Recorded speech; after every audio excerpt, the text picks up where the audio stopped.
Hi hello வணக்கம். நான் உங்கள் விஜய். நீங்கள் பார்த்துட்டு இருக்குது விவி தமிழ் ரியாக்ஷன் சேனல். வியூவர்ஸ் எல்லாரும் எப்படி இருக்கீங்க? தொடர்ந்து இந்த சேனலை பார்த்து ஆதரவு தெரிவிச்சுட்டு இருக்கவங்க எல்லாருக்கும் மிகப்பெரிய நன்றி தெரிவிச்சுக்கிறேன். இது வரைக்கும் யாராவது சேனலை சப்ஸ்கிரைப் பண்ணாமல் பார்த்துருக்கீங்கன்னா கொஞ்சம் ப்ளீஸ் உடனே சேனலை சப்ஸ்கிரைப் பண்ணிக்கோங்க. லைக் பண்ணுங்கள், ஷேர் பண்ணுங்கள், கமெண்ட் பண்ணுங்கள், மறக்காமல் பெல் ஐகானை கிளிக் பண்ணிக்கோங்க. இன்றைக்கி நம்ம வீடியோவில் எதை பற்றி பார்க்க போகிறோம்னு பார்த்தீங்கன்னா, நம்ம பொங்கலுக்கு என்னென்ன படங்கள் வந்து ரிலீஸ் ஆக போகுது அதை பற்றி தான் பார்க்க போகிறோம். வாங்க வீடியோக்குள்ளே போகலாம்.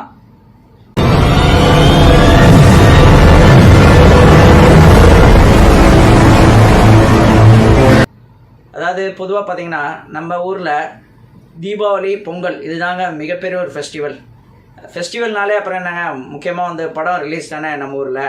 ஸோ அப்படி பார்த்தீங்கன்னா பொதுவாக நம்ம ஒரு 90s காலத்துலலாம் பார்த்தீங்கன்னா பொங்கலாக இருக்கட்டும், தீபாவளியாக இருக்கட்டும், ஒரு 10-15 படங்கள் வருங்க. எனக்கே நல்லா ஞாபகம் இருக்குது. எதை பார்க்குறதுனே தெரியாமல் அந்தளவுக்கு அதுவும் எல்லாம் டாப் ஹீரோஸோட படம். ஒரு விஜயகாந்த், பிரபு, ரஜினி, கமல் அப்படின்னு கார்த்திக்னு எல்லாரோட படமும் வரும். ஆனால் இப்போ உள்ள சினாரியோ பார்த்தீங்கன்னா ஒவ்வொரு ஃபெஸ்டிவலுக்கும் ஒரு 2-3 படம் வந்தாலே பெரிய அதிசயமாக இருக்குங்க. அப்படி தான் இப்போ வந்து சமீப நிலைமை அப்படி போயிட்டுருக்கு. பட் இந்த பொங்கல் வந்து கொஞ்சம் ஸ்பெஷலாக இருக்குதுன்னு நினைக்கிறேங்க. ஏன் அப்படின்னு கேட்டிங்கன்னா, இந்த வாட்டி ஒரு குறைஞ்சபட்சம் ஒரு 6-7 படங்கள் வந்து லிஸ்ட்டில் இருக்குங்க இனி ரிலீஸ் ஆக போகிறதுக்கு. ஸோ நம்ம வந்து இதை என்னென்ன படம் இருக்குது இந்த லிஸ்ட்டில் பார்க்கலாமா? ஸோ ஃபஸ்ட்டு வந்து கேம் சேஞ்சர். இந்த படம் பார்த்திங்கன்னா ராம் சரண் நடிப்பில் நம்ம ஷங்கர் வந்து இயக்கியிருக்காரு. ஷங்கருக்கு வந்து ரொம்ப ஒரு முக்கியமான ஒரு படங்க. ஏன் அப்படின்னு பார்த்தீங்கன்னா, உங்களுக்கே தெரிஞ்சிருக்கும், இந்தியன் 2 படம் வந்து ரொம்ப வந்து ஒரு எதிர்பார்த்த அளவுக்கு வந்து ஓடலை. அது மட்டும் இல்லாமல் ரொம்ப ட்ரோல் மெட்டீரியலாகவும் மாறிடுச்சு. ஸோ இது வந்து ஒரு பெரிய செட்பேக் ஆகிடுச்சு ஷங்கருக்கு. ஸோ இது வரைக்கும் வந்து ஷங்கர் காப்பாற்றி வச்சு இந்த பேர்லாம் வந்து ஒரே படத்தில் வந்து எல்லாமே வந்து அப்படியே மாறி போயிடுச்சுன்னே சொல்லலாம். ஸோ கண்டிப்பாக அவரை வந்து ப்ரூவ் பண்ணியே காட்டணும் தான் யார், ஸோ தன்னோட பலம் என்ன அப்படிங்கிறத இந்த கேம் சேஞ்சர் மூலயமா வந்து ப்ரூவ் பண்ணி காட்டுவார் அப்படிங்கிறத வந்து நம்ம நம்பலாம். ஸோ ஏன்னா நம்ம வந்து ரீசெண்டாக பார்த்தீங்கன்னா அதோட ட்ரெய்லர், டீசர் கூட பார்த்தோம். இந்த படம் வந்து எதை பேஸ் பண்ணியிருக்கேன், என்ன ஜானர் பேஸ் பண்ணியிருக்கேன்னா, பொதுவாகவே நம்ம ஷங்கரோட படங்கள்லாம் வந்து ஒரு சோஷியல் மெசேஜை பின்னணி கொண்ட படமாக தான் இருக்கும். அதே போல் தான் இது வந்து ஒரு அரசியல் பேஸ் பண்ண ஒரு சோஷியல் மெசேஜை உள்ளே கொடுக்க போகிற ஒரு படமாக தெரியுது டீசர், ட்ரெய்லர் பார்க்கும்போது. ஸோ கண்டிப்பாக இந்த படத்தில் வந்து ஒரு ஷங்கர் வந்து கம்பேக் கொடுப்பார்னு நினைக்கிறேன். ஸோ ராம் சரணுக்கும் ஒரு இம்பார்ட்டண்ட்டான ஒரு படம் இது. ஷங்கர் கூட என்ன ரொம்ப இம்பார்ட்டண்ட்டான படம். இந்த படத்துக்கு வந்து மியூசிக் பார்த்தீங்கன்னா தமன் பண்ணியிருக்காரு.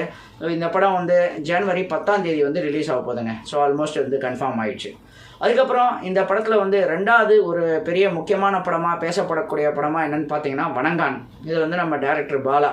ஸோ பாலாவோட படங்களே உங்களுக்கு எப்படி தெரியும், அவர் வந்து என்ன மாதிரி அவர் ஒரு டிஃப்ரெண்ட் ஜானரில் எடுப்பார். அவர் ஒரு படங்களே வந்து ரொம்ப டிஃப்ரெண்ட்டாக இருக்கும். அது அவர் படத்தில் நடித்த ஆக்டர்ஸ் தான் இன்றைக்கி வந்து மிகப்பெரிய டாப் ஹீரோஸாக இருக்காங்க.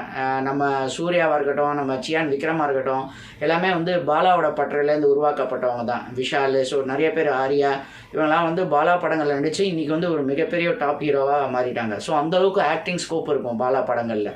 ஸோ அப்படி பார்த்தனா இந்த வணங்கான் படம் ஏற்கனவே வந்து உங்களுக்கு தெரிஞ்சிருக்கும். இதில் வந்து முன்னாடி சூர்யா நடிக்க வேண்டியதாக இருந்தது. ஆல்மோஸ்ட் வந்து ஷூட்டெல்லாம் ஸ்டார்ட் ஆயிடுச்சு. பட் ஏதோ சில மனஸ்தாபங்களில் ஏதோ செட் ஆகலை. சூர்யாவுக்கு வந்து இந்த ப்ராஜெக்ட் வந்து செட் ஆகலை அப்படின்னு சொல்லிட்டு வேண்டான்னு சொல்லி விலகிட்டதுக்கப்புறம் தான் இதில் வந்து அருண் விஜய் உள்ளுக்குள்ளே வந்திருக்காரு. ஸோ அருண் விஜய் கண்டிப்பாக வந்து ஒரு ஆக்ஷன் ஹீரோ தான். அவர் வந்து ஏற்கனவே நிறையா பல படங்கள் பார்த்துருக்கோம். பாலா எப்படி அவர் கையாள போகிறாரு, எப்படி இருக்கும் இந்த படம், எதை நோக்கி இருக்கும் அப்படிங்கிறத நம்ம வந்து படம் வந்ததுக்கப்புறம் நமக்கு தெரியும். இதுக்கு வந்து மியூசிக் பார்த்தீங்கன்னா ஜிவி பிரகாஷ் பண்ணியிருக்காரு. பொதுவாக வந்து பாலாவோட படங்களுக்கு வந்து இளையராஜா தான் மேக்ஸிமம் வந்து மியூசிக் பண்ணுவார். இந்த வாட்டி வந்து டிஃப்ரெண்ட்டாக ஜிவி பிரகாஷ் பண்ணியிருக்காரு. ஜிவி பிரகாஷும் பார்த்தீங்கன்னா ஒரு சென்சிபிளான மியூசிக் டைரக்டருங்க. சமீபமாக பார்த்தீங்கன்னா அமரன் படம் வந்து தெரிஞ்சிருக்கும். அந்தளவுக்கு ஒரு நல்ல ஒரு பேக்ரவுண்ட் ஸ்கோராக இருக்கட்டும், பாட்டாக இருக்கட்டும், ரொம்ப நல்லா கொடுத்துருந்தாரு. அதோட வந்து நம்ம வழக்கமாக நம்ம வெற்றிமாறனோட ரெகுலர் ஒரு பெட்டுன்னே சொல்லலாம் நம்ம ஜிவி பிரகாஷ். ஸோ அதனாலேயே என்ன தெரியல, பாலாவும் அதை வந்து இப்போ கடைப்பிடிக்கிறாரு. ஸோ ஜிவி பிரகாஷை வந்து மியூசிக் டைரக்டர் கொடுத்துருக்காரு நம்ம வணங்கான் படத்துக்கு. ஸோ இந்த படமும் வந்து ஜனவரி 10 வந்து ரிலீஸுங்கிறது கன்ஃபார்ம் ஆயிருக்குங்க பொங்கலுக்கு. ஸோ இதுக்கு அடுத்தபடியாக பார்த்தீங்கன்னா மூணாவது வந்து ஒரு முக்கியமான படம் வந்து என்னன்னு பார்த்தீங்கன்னா, நம்ம ஜெயம் ரவியும் நித்யா மேனன் கூட நடிச்சிருக்காங்க. இதை வந்து யார் டைரக்ட் பண்ணியிருக்காங்க பார்த்தீங்கன்னா, நம்ம உதயநிதியோட ஒய்ஃபு கிருத்திகா உதயநிதி. அவங்க தான் வந்து டைரக்ட் பண்ணியிருக்காங்க. இவங்க இதுக்கு முன்னாடி எந்த படம் பண்ணியிருக்காங்க அப்படின்னு பார்த்தீங்கன்னா வணக்கம் சென்னை. அந்த படம் வந்து நம்ம மறந்துருக்க மாட்டோம். அதில் வந்து நம்ம சிவா, அதுக்கப்புறம் வந்து இவங்க பிரியா ஆனந்த் நடிச்சிருப்பாங்க. ஸோ நல்லாவே இருக்கும், நல்ல ஒரு ரொமான்டிக் காமெடி படமாக இருக்கும். அதே மாதிரி பேஸ் பண்ண அதே ஜானரில் ரொமான்டிக் காமெடியாக வந்து இந்த வாட்டியும் வந்து படம் வந்து வந்திருக்காங்க. இந்த வாட்டி வந்து ஜெயம் ரவி வச்சு இந்த படத்தை வந்து கொடுக்க வந்திருக்காங்க. ஜெயம் ரவிக்குமே பார்த்தீங்கன்னா ரொம்ப ஒரு இம்பார்ட்டண்ட்டான படம்னு சொல்லலாம். அது ஏன் அப்படின்னா ஏற்கனவே வந்து சமீபமாக வந்த தீபாவளிக்கு ரிலீஸ் ஆன பிரதர் படம் பார்த்தீங்கன்னா ஒரு பயங்கரமான ஒரு தோல்வினே சொல்லலாம். அதாவது வந்து ஜெயம் ரவி வந்து இது எக்ஸ்பெக்ட் பண்ணாத அளவுக்கு வந்து அவர் ட்ரோல் மெட்டீரியலாக மாறிட்டார் அந்த படத்தில் மூலியமா. ஸோ கண்டிப்பாக அவர் ஒரு கம்பேக் கொடுத்தே ஆகணும் அவரோட ரசிகர்களுக்காகச்சும். அதனால் இந்த படம் வந்து கண்டிப்பாக ஒரு ரொமான்டிக் பேஸ் பண்ண ஒரு காமெடி மூவியாக இருக்கிறதுக்கு அதிகபட்ச சான்சஸ் இருக்குங்க. ஸோ இந்த படத்துக்கு வந்து மியூசிக் பார்த்தீங்கன்னா ஏஆர் ரகுமான் பண்ணியிருக்காருங்க. ஸோ கண்டிப்பாக பாடல்களும் வந்து ரொம்ப பெரிய லெவலில் பேசப்படும்னு நினைக்கிறேன். இந்த படம் என்னைக்குன்னு பார்த்தீங்கன்னா ஜனவரி 14 அப்படின்னு சொல்லியிருக்காங்க. பொங்கல் அன்னைக்கு வந்து ரிலீஸ் ஆகுது. ஸோ இது வந்து ரொம்ப முக்கியமான படங்கள் வரிசையில் வந்து இதெல்லாம் வருதுங்க. இப்போ விடாமுயற்சி படம் பார்த்தீங்கன்னா வந்து இந்த பொங்கலுக்கு வராதுன்னு சொல்லிட்டாங்க. அதனாலே பார்த்தீங்கன்னா நிறைய படங்கள் வந்து இப்போ இன்னும் வந்து லிஸ்ட்டு வந்து இதோட நிற்கலை. இன்னும் வந்து நிறையா படங்கள் வந்து ரிலீஸ் ஆக காத்துட்ருக்குன்னு சொல்லலாங்க. இதில் ஒரு அடுத்த ஒரு முக்கியமான படம் என்னன்னு பார்த்தீங்கன்னா மெட்ராஸ்காரன் ஒரு படம் வருதுங்க. ஸோ இது வந்து ஒரு ஒரு ஸ்மால் பட்ஜெட் மூவி தான் சொல்லலாம், ஒரு சின்ன படம்னு சொல்லலாம். ஆனால் இது வந்து கண்டிப்பாக எதிர்பார்ப்புக்குரிய ஒரு படமாக இருக்கிறதுக்கு அதிகபட்ச சான்சஸ் இருங்க.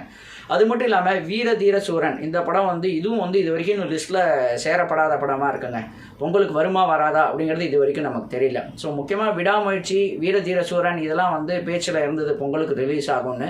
பட் அன்ஃபார்ச்சுனேட்டாக வந்து விடாமுயற்சி வந்து அவங்க அனௌன்ஸ் பண்ணிட்டாங்க பொங்கலுக்கு வரமாட்டோம் அப்படின்ட்டு. அதே மாதிரி வந்து வீர தீர சூரன் வந்து இது வரைக்கும் வந்து தெரில பொங்கலுக்கு ரிலீஸ் ஆகுமா ஆகாதா அப்படின்னு சொல்லிட்டு. இது இல்லாமல் இன்னும் சின்ன சின்ன படங்கள்லாம் வருதுங்க. அந்த வர்ணன், அதுக்கப்புறம் வந்து 10 hours அப்படின்னு சொல்லிட்டு சிபிராஜ் நடித்த படம். ஸோ இது போல் சின்ன சின்ன படங்கள் வந்து இன்னும் 2-3 படம் வந்து இந்த லிஸ்ட்டில் இருக்குங்க. ஸோ ஆக மொத்தத்தில் ஒரு 7-8 படங்கள் வந்து ரிலீஸ்க்காக காத்திருக்குங்க நம்ம பொங்கல் ரிலீஸ்க்காக. ஸோ இதில் வந்து எல்லா படங்களும் வந்து வெற்றி பெறணும் அப்படின்னு சொல்லிட்டு நம்ம சேனல் சார்பாக நம்ம வந்து வாழ்த்துக்கள் தெரிவிச்சுக்கலாம். ஸோ நீங்கள் வந்து இந்த பொங்கலுக்கு ரிலீஸ் ஆக போகிற படத்தை எது முதலாக போய் பார்ப்பீங்க அப்படிங்கிறத வந்து மறக்காமல் கமெண்ட் பண்ணுங்கள். ஸோ இது போல் இன்னொரு ரிவ்யூலேயோ இன்னொரு நிகழ்ச்சியில் உங்களை சந்திக்கும் வரை உங்களிருந்து விடைபெறுவது உங்கள் விஜய்.